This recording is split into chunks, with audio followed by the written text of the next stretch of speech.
on Saipan, Tinian, and Rota, our regional coverage of the Northern Marianas, reporting what you need to know, asking the hard questions, and sharing your voice, your view on the issues that matter in good times, and in challenging ones, and in changing times.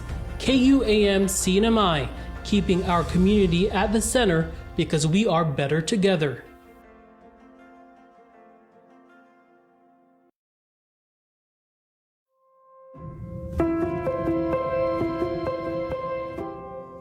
It starts with an idea. A tip. A reminder. It takes us on a daily journey from north to south and across the region. We tell the stories of our community, our world at home. Because what happens locally, regionally, nationally, and globally affects us all. Your stories are our stories. Your community is our community. Our day starts and ends with you, and we are proud to be your news leader.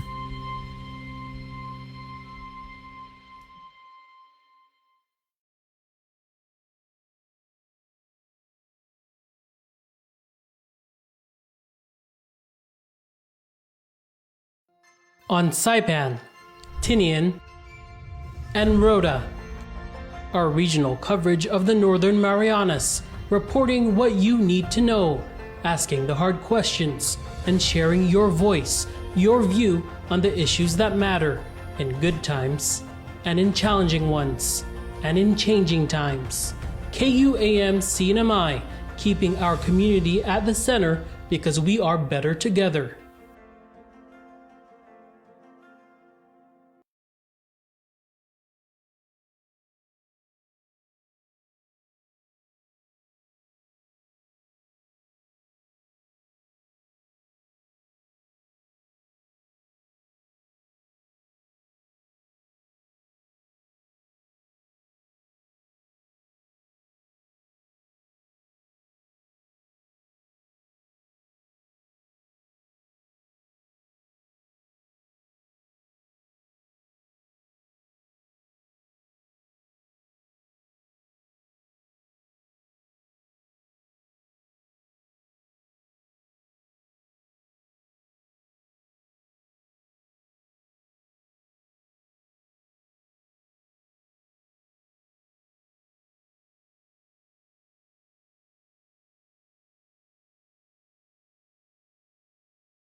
Good morning. Thank you for joining us this morning. After several months of deliberation, I guess, in the legislature, the legislature transmitted this on the 26th of this month, and we had gone through the budget that was passed by the legislature. And today we're going to sign the budget bill for 2024. It was a process, I believe, between the House and the Senate, as it always is. But I commend the legislature for passing a budget on time. Albeit, every governor would love to have at least 2 weeks in advance to review it thoroughly and maybe communicate back and forth with the legislature. Be that as it may, we're here today to sign the budget into law. So I commend the legislature. I commend them for passing this act, and the approval of this measure today will prevent the shutdown, allowing continuity of our operations and delivery of service to our people. However, there are certain provisions in the legislation that is very concerning, and I'm very concerned that the bill does not sustainably and meaningfully address the chronic funding shortfall for critical programs and services that are mandated. One is the Medicaid mats. Second is the funding for our medical referral and COC utilities, our utilities, solid waste management system, the group health life insurance, and the 25% retiree pension. Let me just go point by point, and this document, this summary of my briefing this morning will be made available to the media later on today. So in Medicaid, we have $6.6 million in allocation, which really limits us accessing the full benefits of $65 million to only $39 million. If we use that as, because we have to do a 83, 17%. Our match is 17% of the 60 million. So 6 million is not going to cut that at this point in time. And I hope that things will turn around. The GHLI is practically unfunded. That's the group health, life insurance. And the lack of funding, the funding gap basically threatens the continuity of the program, potentially leaving enrollees, both active employees and retirees without health insurance. And the other issue, the other key points is the reprogramming authority that was given to the administration by the legislature through this bill. The bill provided flexibility to reprogram, but is hopefully inadequate funding prevents us from adequately addressing the shortfall of critical programs, such as these that I've mentioned: the Medicaid, medical referral, GHLI, 25% for retirees.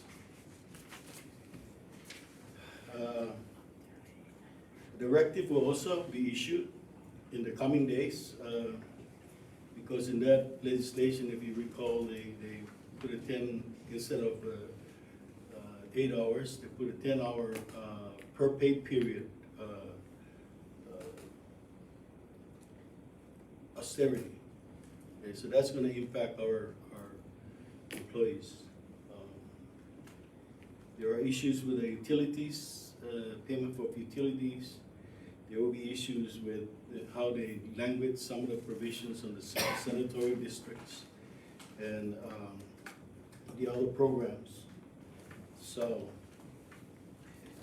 having said that, I want to continue to ask the legislature to fast track the revenue legislations that have already being proposed. And so that would generate at least some significant amount of revenue to address some of the shortfalls in government. And so we will continue to face these challenges, and I'm very hopeful that we will be moving closer to a path of economic recovery. Our administration is focusing on fundamental infrastructure projects, diversifying our economy, moving federal dollars for the economy, strengthening our tax collection efforts, and positive development in the economy. And I look forward to working collaboratively and cooperatively with our legislature to seriously and honestly look at the challenges ahead and come up with realistic solutions and alternatives to how we're going to face these challenges and problems and really resolve them, at least in the short term. And and then we move on to the long-term solutions. Thank you. So with that, I will sign into law House Bill 2366, House Substitute 1, Senate Substitute 2, Conference Committee Substitute 1.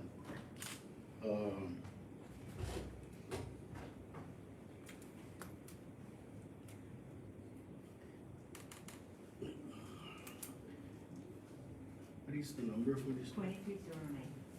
So this budget bill, this act will now become Public Law 2309.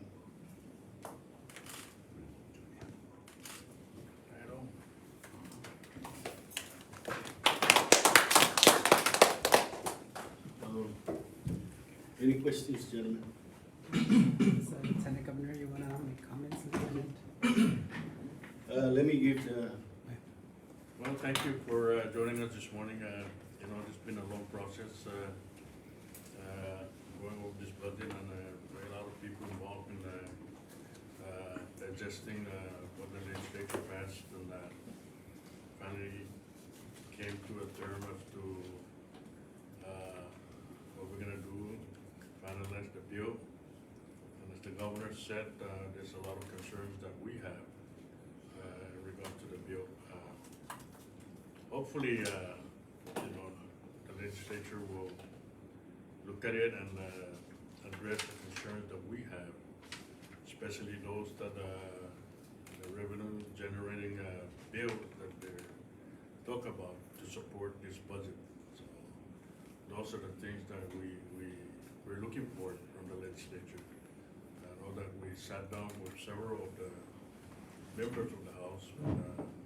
We asked them for their assistance to fast forward those bills that will support the budget for us to continue to provide and deliver public service. So that's what we're looking for. And, you know, continue to ask them for the cooperation and support so we can get everybody moving forward in our Commonwealth. Thank you. Thank you. Thank you, Lieutenant Governor. We'll go ahead and Tracy Narita, who is our Secretary of Finance, and of course our Special Assistant for the Office of Management and Budget, are also here to help answer questions. Because of the limited time, we'll give an opportunity for everybody to ask one or two questions, and then we'll conclude the press conference. And then I will hand the actual transmittal letter again after the legislators, the presiding officers have received their copy. So, Tomas, go ahead, start with you. Yes, my first question is, what is the total shortfall on for all of the items that you've listed? What is Medicaid, we have about a $4 million shortfall. Medical referral, we're required to, I mean, the CHCC asked for $9 to $10 million. I believe we only gave what, Trace? 1 point something million For medical referral? medical referral, I believe it's 700 some Yeah, thousand. so it's very significant, to say the least. I mean, it's in the millions, And then, tens of millions. Gov, I just heard from the Speaker and Senate President who said they weren't aware of the budget being signed today. In the past, they've joined you, flanked you on both sides. Why aren't they here today? Well, you know, it's Saturday. We wanted to have the staff review this. They reviewed it again, and that's why we're kind of late coming down, but it's okay. You know, it's not that, you know, it's Saturday. I didn't want to bring him in because we weren't sure what time exactly we were gonna be signing this and finish all the summaries that we need, and the communication that needs to go in there. And we've had several attempts at drafting the communications so that we're, you know, well-written communications, and it's not overly here and overly there. I mean, it's just clear and simple and fairly diplomatic. And a lot of the staff had to, you know, believe it or not, struggle with it and says, no, we should do it this way. And I said, no, we should do it this way. And so when we finally got it done, we didn't want to impose a certain time frame on ourselves, and I didn't want to impose. So, but it's nothing, to me, it's nothing significant. It's not to slight them in any way at all. Okay? Thank you. Ferdy? Governor, I heard that you went to the legislature yesterday, and what transpired during your meeting with the House of the legislature? I actually wanted to just talk to some of the House members about when are the revenue generating legislations gonna start coming out, and when is that really gonna happen? Because I was very concerned with the lack of revenue that we were facing, and you know, right now we're looking at a $30 million government health life insurance. That's the premium we pay, $30 million, and we only put what, $68,000 into it. So that's a big concern, and the lieutenant governor and I went over there. It was like, hey, you know, we need to move on this, and we wanted to talk to them about it. We talked briefly as to our concern and expressed some of our concern with them. And last one, there's a partial U.S. government shutdown looms. Can you please comment on that? Well, it's gonna impact some of the federal programs. Obviously, the instructions are that we will not be getting the reimbursements and the operations, but since the grants are already approved prior to October 1, those programs will continue. It's just, yeah, it's gonna put a lot of pressure now also on the local revenue to fork that up front. So yeah, that is a concern, and certainly we hope that comes to a resolution sooner rather than later. We'll have, Arnold? Yeah, the finance can answer, both of you and the finance can answer my question. Is the impact of the touchback taken into account into the projection for the fiscal year 2024? So our projections for FY24 was based on financial information from our financial system, taking a look at our historical collections. And so the economic analysis part is something that we've been wanting to include in our projections, and we are currently working with our federal partners to develop a fiscal model that includes some economic analysis.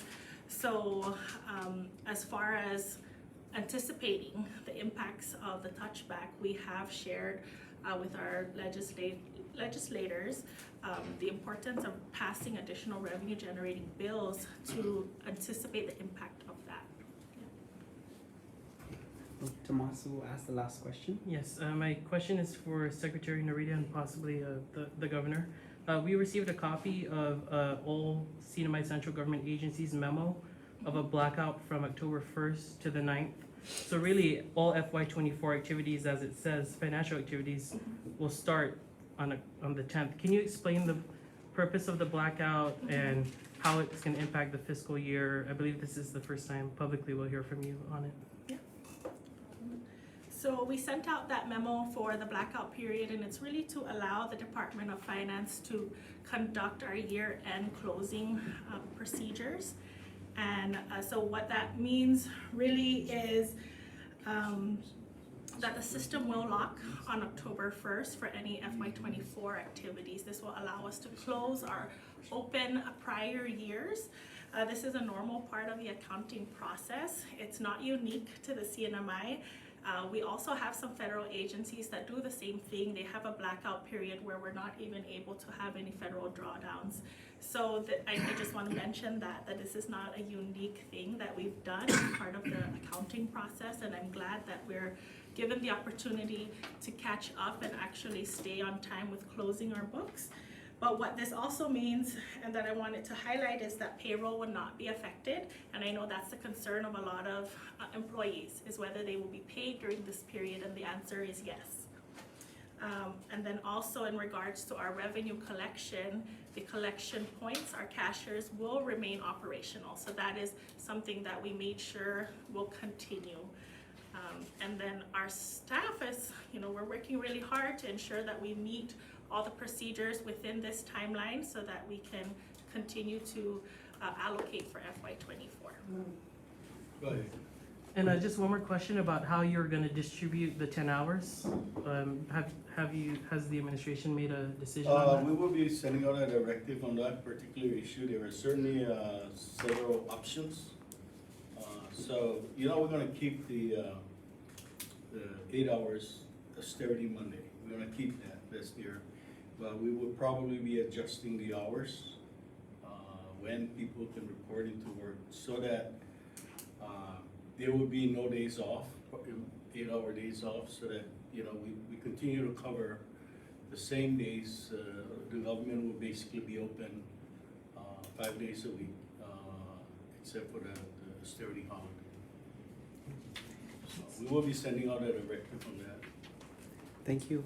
Thank you, members of the media, and that concludes the questions. Gov and Lieutenant, from the media, do you want to make any just final statements before we leave and conclude the press conference? Yeah, we all know that these are challenging times. Our economy is just recovering from practically a zero economy during COVID. And just like many places in the world, economies are starting to recover. And we hope that things will move forward and that we will, because we let's also be mindful and be honest that to ourselves that we have such a large obligation. A lot of them are unfunded obligations. And so we have to, not just recover the essential public service, but continue to take a look at those unfunded obligations that we have. And so one of the challenges, and it's something that I have to also discuss with the legislature, is like we're going to begin to prioritize and even to the extent that we can, and we might have to let go of some of those programs. So those are the type of that's the situation that we're in. We're hopeful and we're very positive that things will start turning around, but at the same time we also have to begin to take a look at where our additional cost-cutting measures have to come from. Okay. All right. Turn off the cameras. All right. Thank you. On Saipan, Tinian, and Rhoda, our regional coverage of the Northern Marianas, reporting what you need to know, asking the hard questions, and sharing your voice, your view on the issues that matter in good times, and in challenging ones, and in changing times. KUAM CNMI, keeping our community at the center because we are better together.